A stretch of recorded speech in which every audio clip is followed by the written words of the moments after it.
1867년에 미국의 국무장관이었던 윌리엄 스워드라는 사람은 러시아로부터 알래스카를 사게 되는데 720만 불에 삽니다. 현재의 돈으로 치면 94억 원 정도가 되죠. 여러분, 알래스카는 얼마나 클까? 우리나라 남한의 17배의 크기입니다. 자, 남한의 17배의 크기를 94억 원에 산 것입니다. 1에이커당 2불도 안 되는 가격에 산 것인데, 처음 그 땅을 샀을 때 많은 사람들은 윌리엄 스워드를 비난을 합니다. 어떻게 비난했을까?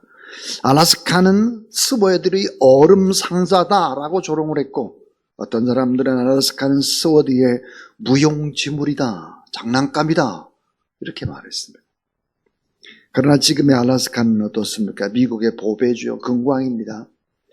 천연가스, 검은 황금이라고 불리는 엄청난 석유가 매장되어 있는 것이 바로 알래스카입니다. 빙하에서 흘러내리는 물 등 많은 자원을 담고 있고, 또 바다의 어족 자원은 얼마나 대단한지 그 값을 따지기가 어려울 정도입니다.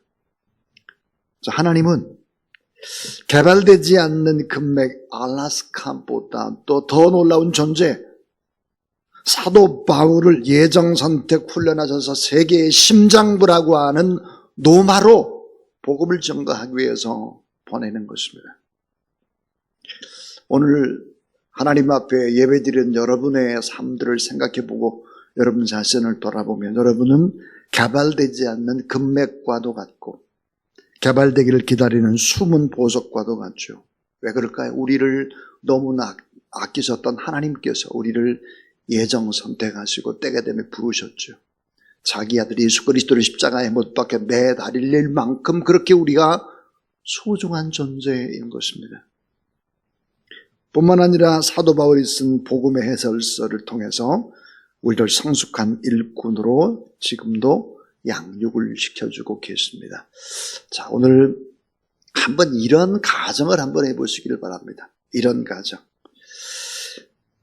만약 주님께서 주님을 대적하며 교회를 불태우고 사람들을 감옥에 쳐넣었던 바울을 다메섹 도상에서 불러주지 않았다면, 그리고 3년 동안 아라비아 광야에서 훈련을 받지 않았다면, 또 무려 13년 동안 고향 다소에서 연단을 받지 않았다면, 만약에 바나바라고 하는 사람이 이 사도 바울을 안디옥으로 불러주지 않았다면, 하나님께서 그토록 오랫동안 바울을 훈련시키고 연단시켜 주시지 않았다면, 바울이 로마의 죄수가 아니었다면, 로마 황제에게 상소한 미결수가 되지 않았다면, 지중해에서 유락을 올라가는 죽음의 광풍, 그 광풍을 맞고 멜리데 섬으로 도피하지 않았더라면, 자, 바울의 지난 생애에서 단 한 과정만 어긋났다고 할지라도 바울이 로마의 심장부, 세계의 심장부 그곳에서 복음을 전가할 수는 없었을 것입니다. 자, 여러분, 하나님의 인도하심, 이렇게 치밀하다, 하나님의 섭리하심, 완벽하고 신묘막측하다 하는 것이죠. 오늘 우리의 삶도 마찬가지죠. 우리가 예수 그리스도를 믿고 오늘 이 자리에까지 와서 앉아있는 것을 생각을 해보면 정말 엄청난 일인데, 하나님을 만나고 나면 뒤늦게 인생이 해석되기 시작을 하는 것입니다. 내 인생이 이해가 되죠. 하나님의 은혜 안에 있게 되는 것이 얼마나 감사한지를 뒤늦게 아는 것입니다. 그러므로 오늘 우리에게 필요한 것은 뭘까? 오늘 우리에게 필요한 것은 바로 믿음이요, 하나님을 향한 소망인 것입니다. 자, 오늘 저는 이제 사도행전 27장, 28장 마지막을 장식을 하면서 거침없이 담대하게 꿈을 전파한다, 이런 제목으로 이제 마무리를 하려고 합니다. 화면을 잠깐 보시면 사도행전 28장 20절 말씀입니다. 자, 한번 같이 읽어보죠. 시작. 이름으로 너희를 보고 함께 이야기하려고 청하였으니 이스라엘의 소망으로 말미암아 내가 이 사슬에 마인 바 되었노라. 참 중요한 단어. 이스라엘의 소망으로 말미암아 내가 이스라엘의 소망이다. 그래서 이 첫 번째 우리 교훈이 뭐냐면 소망으로 메인바된 바울의 꿈입니다. 자, 소망으로 메인바된 바울의 꿈. 인생 말년에 접어든 병들고 노쇠한 이 사도 바울은 손목에는 쇠사슬이 묶여 있었습니다. 건장한 로마의 군인과 한쪽 손목이 쇠사슬에 연결이 되어 있는 것입니다. 묶여 있었죠. 굵은 쇠사슬로 연결이 되어서 자유가 없었죠. 손목에 매어주신 이 쇠사슬을 바울은 당당하게 유대 지도자를 불러놓고 회당에서 이렇게 증언을 합니다. 내가 지금 왜 쇠사슬에 매여 있느냐? 로마의 법을 어겼기 때문에 결코 그런 것이 아니다. 내가 쇠사슬에 매여 있는 것은 이스라엘 백성들이 그렇게 기다렸던 메시아 예수 그리스도가 오셨다는 이 사실, 그 메시아는 이스라엘의 소망 되신다는 사실, 예수 그리스도만이 이스라엘의 소망이고 우리의 소망이라는 사실, 이 사실을 전하기 위해서 나는 이스라엘의 소망으로 지금 쇠사슬에 매여서 너희들 앞에 서 있다. 이렇게 얘기하고 있는 것입니다. 손목에 매어주신 은혜의 쇠사슬, 불편함 때문에 져야 할 십자가를 감사함으로 지고 가려고 하는 하나님의 사람, 사도 바울의 꿈. 나는 이스라엘의 소망이 되는 것이 꿈이다. 로마의 법을 어겼기 때문이 아니다. 내가 손목에 쇠사슬에 묶여있는 것은 메시아 되신 예수 그리스도를 증거하기 위해서 내가 이렇게 됐다. 그렇게 얘기를 한 것이죠. 로마의 회당에서 유대인 유역자들에게 이렇게 복음을 증거하고 있습니다. 이 바울의 마지막에 장엄한 아름다운 모습입니다. 자, 이제 두 번째 이 교훈은 아침부터 저녁까지 복음을 증거하는 바울입니다. 아침부터 저녁까지 복음을 증거하는 걸. 자, 사도행전 28장 23절 말씀. 자, 이제 화면에 보면 나와 있는데 같이 한번 읽어보죠. 시작. 그들이 날짜를 정하고 그가 유숙한 집에 많이 오니 바울이 이 아침부터 저녁까지 강론하여 하나님의 나라를 증언하고 모세의 율법과 선지자들의 말을 가지고 예수에 대하여 권하더라. 여러분, 아침부터 저녁까지 온종일 하나님의 나라에 대해서, 예수님의 십자가의 복음에 대해서, 예수님의 부활의 복음에 대해서 계속해서 증거했다 그랬습니다. 그런데 아침부터 저녁까지 하루 종일 복음을 증거했는데 이 아침부터라는 헬라어가 뭘까? 프로이라는 말인데 이것은 새벽, 날이 새자마자입니다. 그러니까 아침이 아니라 날이 새자마자예요. 새벽입니다. 새벽. 자, 바울은 지병에 시달리는 노인으로 생명에 대해서, 예수 그리스도의 놀라운 복음에 대해서 강의를 할 때 1시간 강의한 것이 아니고 100분 강의한 것이 아니고 새벽부터 저녁까지 온통 하나님의 말씀, 하나님의 나라, 예수 그리스도의 복음에 대해서 계속해서 간증하고 계속해서 복음을 전개했다. 그래서 많은 사람들이 바울이 머무르는 집으로 찾아왔다. 새 집으로 찾아왔다 그랬습니다. 체력이 왕성한 젊은이가 편안한 의자에 앉아서 안락의자에 앉아서 강의하는 것이 아닙니다. 한쪽 손에는 쇠사슬이 매어있고 편안한 식사도 하기 어렵고 화장실에 가기도 어려운 몸이죠. 주님 안에서 한 생명이라도 더 구원해내는 이 하나님의 사명을 위해서 자세한 생명을 바치는 것을 조금도 아까워하지 않고 아름답게 헌신했다 하는 것입니다. 그런데 오늘 이 본문 속에서 우리가 꼭 주목으로 해야 될 구절이 하나가 있습니다. 그게 뭘까? 사도행전 28장 24절인데요. 자, 이렇게 생명을 걸고 복음을 증거하는데 따라하세요. 그 말을 믿는 사람도 있고 믿지 아니하는 사람도 있더라. 자, 그렇게 생명을 걸고 대사도가 복음을 증거해도 안 믿더라. 어떤 사람 믿는데 어떤 사람 안 믿더라 그랬습니다. 이 세 번째 교훈이 뭘까? 그러면 세 번째 교훈은, 자, 영생을 주기로 작정된 사람만, 그 작정된 사람에게만 증거되는 복음입니다. 자, 우리 사도행전 13장 48절 한번 좀 볼까요? 자막에 띄어져 있는데 아마 같이 읽습니다. 자, 시작. 이방인들이 듣고 기뻐하여 하나님의 말씀을 찬송하며 영생을 주시기로 작정된 자는 다 믿더라. 놀라운 말씀입니다. 예수 그리스도는 아무나 믿는 것이 아닙니다. 영생을 주기로 작정된 사람만이 복음을 받아들이고, 작정된 사람, 하나님이 미리 예비하고 작정된 사람이 예수를 믿는 것이지 내 힘과 노력과 의지로 예수를 믿는 것이 아니에요. 2000년 기독교 역사상 가장 위대한 사도요, 가장 뛰어난 변증가 사도 바울이 아침부터 저녁 늦게까지 복음을 증거해도 믿는 사람도 있고 안 믿는 사람도 있더라 하는 것입니다. 그러나 여러분, 더 놀라운 것은 성자 되신 예수 그리스도, 말씀 그 자체인 로고스인 예수 그리스도가 복음을 증거해도 안 믿어요. 어떤 사람들은.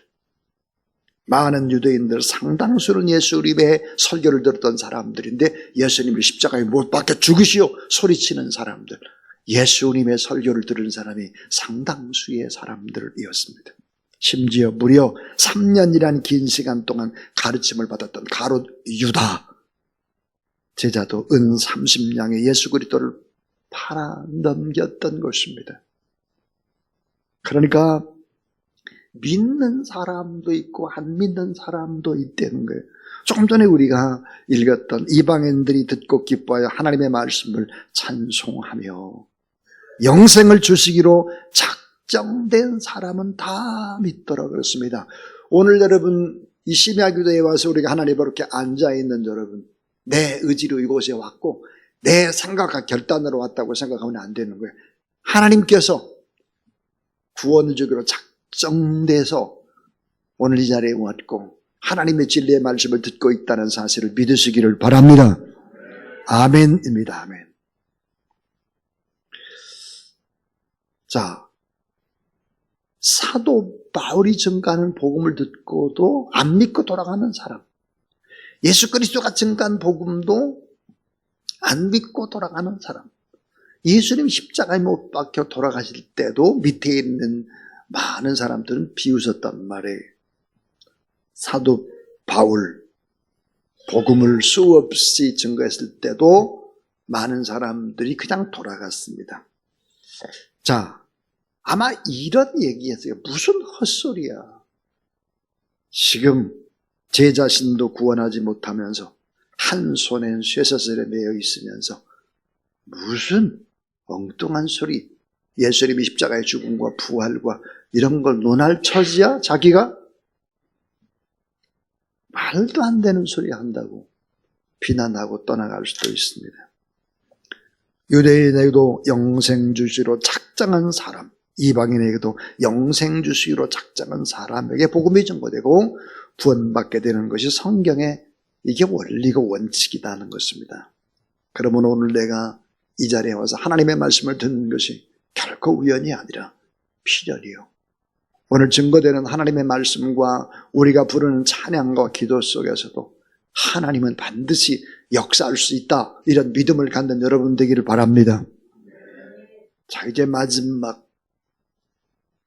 네 번째 하나님의 말씀입니다.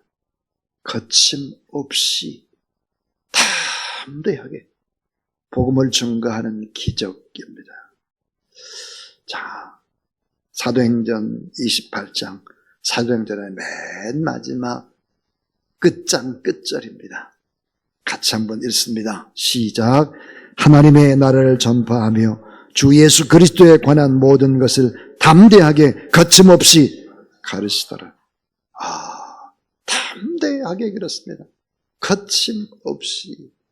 여러분, 믿음이 뭡니까? 믿음의 정의. 따라하세요. 믿음은 용기다. 믿음은 용기입니다. 믿음은 용기. 믿음은 용기죠. 담대하게 거침없이 전하고 가르칠 수 있는 용기. 두려워 말라 그랬습니다. 믿음은 담대하게 나가는 거죠. 안주하지 않고 익숙하면서 벗어나는 것입니다. 오늘 오교 장로님이 기도를 참 잘하셨습니다. 이 시대가 얼마나 어려운데도 기도에 게으르고 낙심하고 어리석게 사랑하는, 세상 사람들이 어리석은 것이 아니라 하나님을 믿는다고 하는 허울 좋은 그런 우리들이 아닌지를 깊이 생각해 봐야 할 것입니다. 안주하지 않으며 익숙하면서 벗어나야 되겠죠. 시편 119편 165절을 보니까 주의 법을 사랑하는 자에게는 큰 평안이 있으니, 따라하세요. 그들에게 장애물이 없으리라. 자, 주의 법을 사랑하는 자에게는 큰 평안이 있다. 그들에게는 장애물이 없다. 그래요. 저는 이 말이 잘 이해가 되지 않았습니다. 어떻게 장애물이 없어요? 맨날 장애물인데, 인생이라고 하는 것이. 그렇잖아요. 홍해라는 장애물, 또 광야라는 장애물, 여리고성이라는 장애물, 모두 다 장애물이잖아요. 그런데 우리가 꼭 잊지 말아야 될 것이 있죠. 담대하게 거침없이 나가게 되면, 믿음으로 나가게 되면, 자, 장애물이 될 수가 없다는 거예요. 장애물을 뚫고 가고 넘고 가죠. 이 장애물을 뚫고 넘고 가는 과정 속에서 놀라운 진리를 발견합니다. 그게 뭘까요? 하나님의 능력, 하나님의 역사를 체험하게 되고 그것을 확인하는 기회가 뭐예요? 장애물인 거예요. 장애물. 자, 방해를 이기며 나갈 수 있다. 홍해, 광야, 요단강, 여리고 담대하라. 거침없이, 두려움 없이. 아까 그랬어요. 믿음의 용기라고 그랬어요. 여러분, 검푸른 홍해바다 물벽이 쫙 치솟아 오르는데 거기를 건너가요. 용기가 필요합니다. 용기.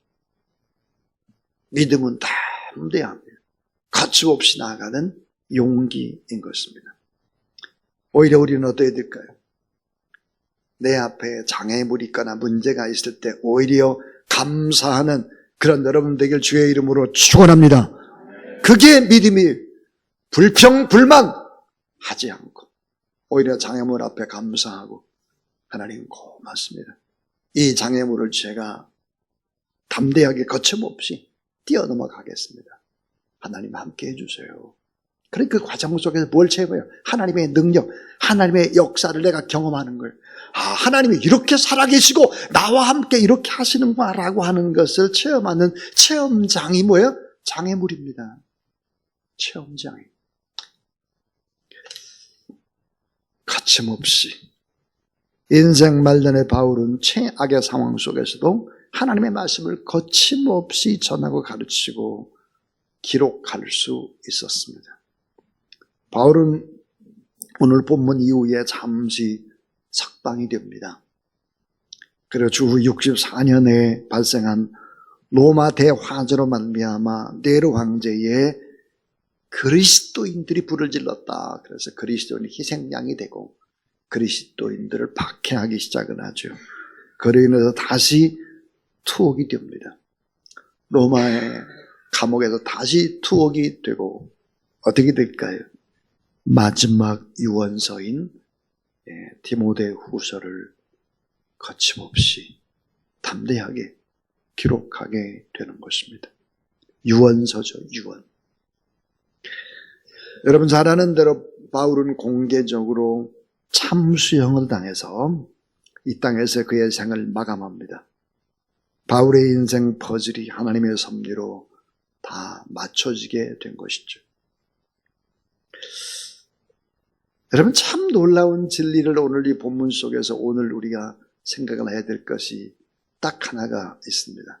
그것은 오늘 사도행전을 기록하는 누가라고 하는 사람은 바울이 담대하게 거침없이 참수형을 당하는 마지막 모습을 왜 기록하지 않고 있을까 하는 것입니다.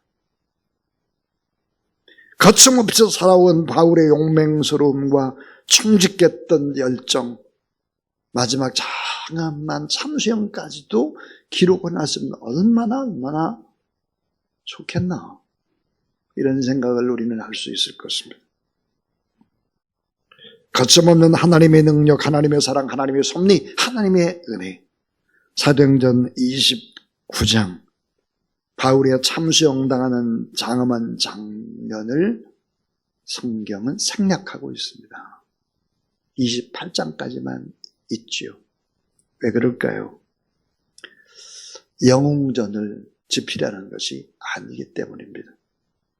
또 하나 우리가 꼭 마음에 새겨야 될 것, 그것은 뭘까?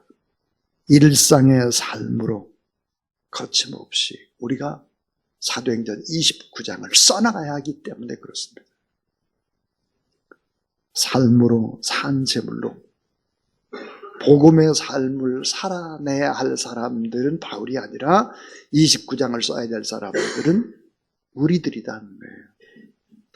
바울의 아름다운 영웅담으로 끝나는 것이 아니라 사도행전이 29장은 우리의 삶으로, 우리가 우리의 삶을 산재물로 우리의 몸을 들여서 써야 되는 것이다 하는 것이죠. 자, 로마서 12장 1절 말씀 우리 화면에서 보고 이제 설교를 마치겠습니다. 같이 읽습니다. 시작. 그러므로 형제들아, 내가 하나님의 모든 자비하심으로 너희를 구원하노니 너희의 몸을 하나님이 기뻐하시는 거룩한 산제물로 드리라. 이는 너희가 드릴 영적 예배니라.